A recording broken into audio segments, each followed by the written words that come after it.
Hello students, welcome to science class.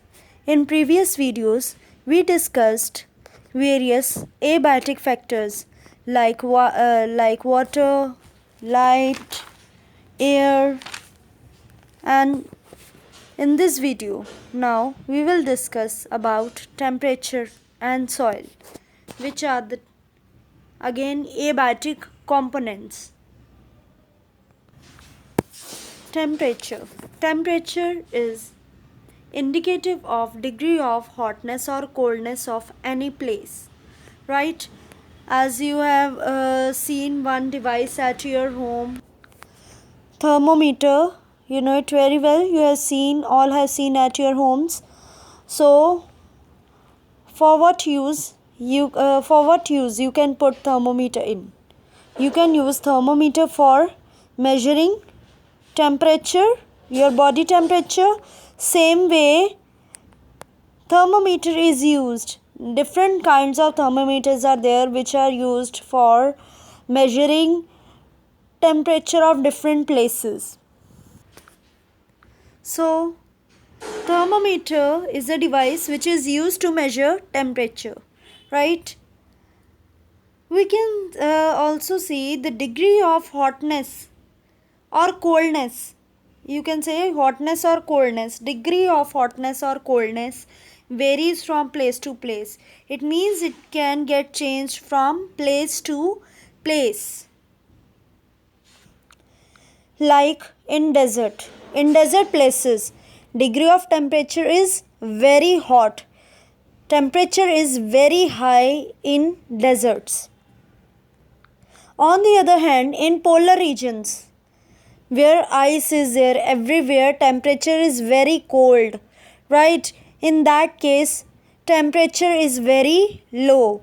In case of polar regions or in case of very cold regions, temperature is very low, but in case of deserts, temperature is very high.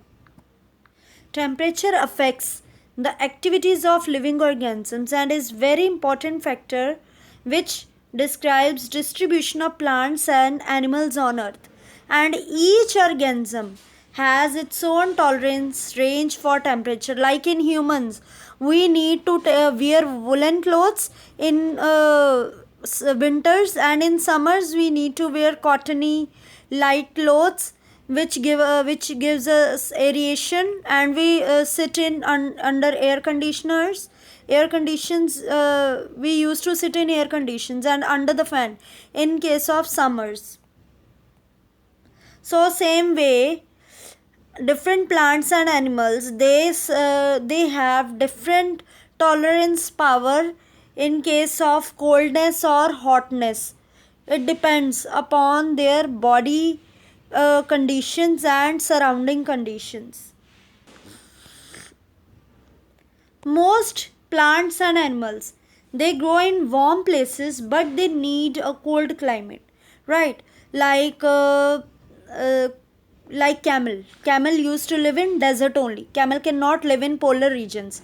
And penguins or polar bears, right, they used to live in cold regions only. They can't survive in desert conditions. So different animals and plants have different tolerance power towards their climate. Even the cows can tolerate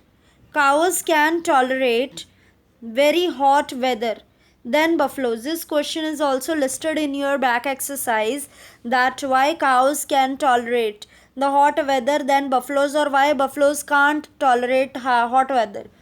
Why? Now see, buffaloes are black in color, and because they are black in color, black color absorb more heat. Black color can absorb more heat. As you know, buffaloes when stand in sunlight, they absorb, their black color absorb more and more heat in it.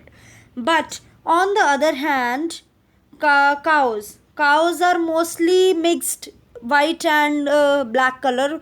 Mostly they are in white color, not purely black. So that is why they can tolerate hot weather better. And one more difference in these two, one more difference is there. Buffaloes are black, but they do not have efficient sweat glands.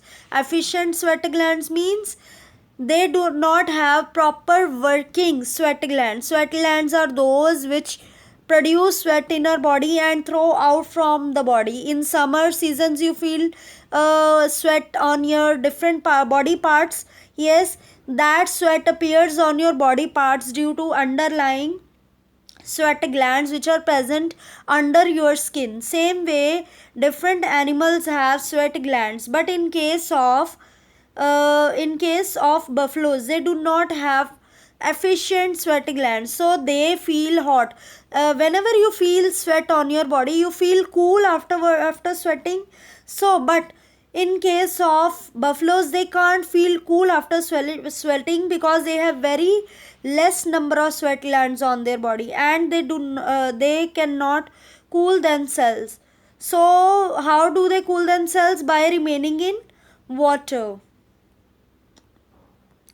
On the other hand, camels can tolerate extreme heat. Extreme means very high. Extreme means very high heat of desert.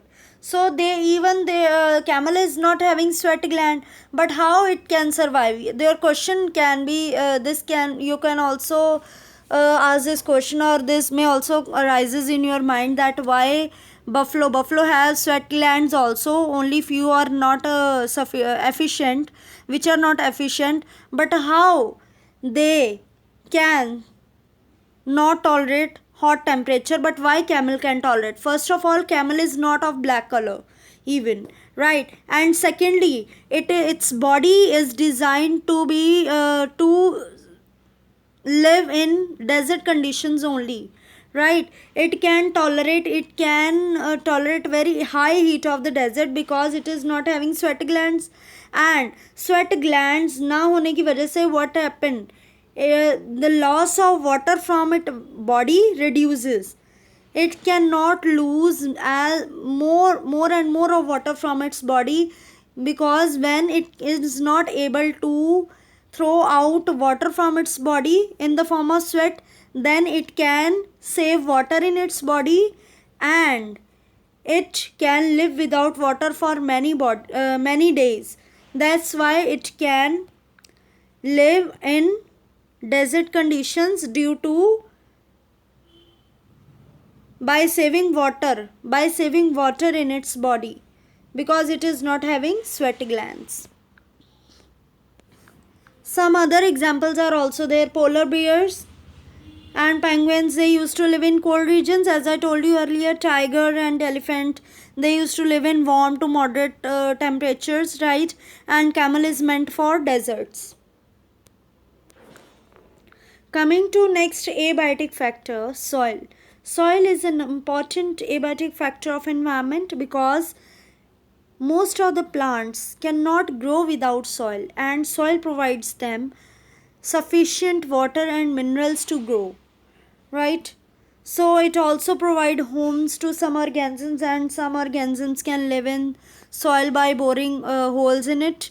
Like rat and snakes, they live in bores, right, which are under the ground, right? And most of the microorganisms live in soil also. So it is very important abiotic factor of environment.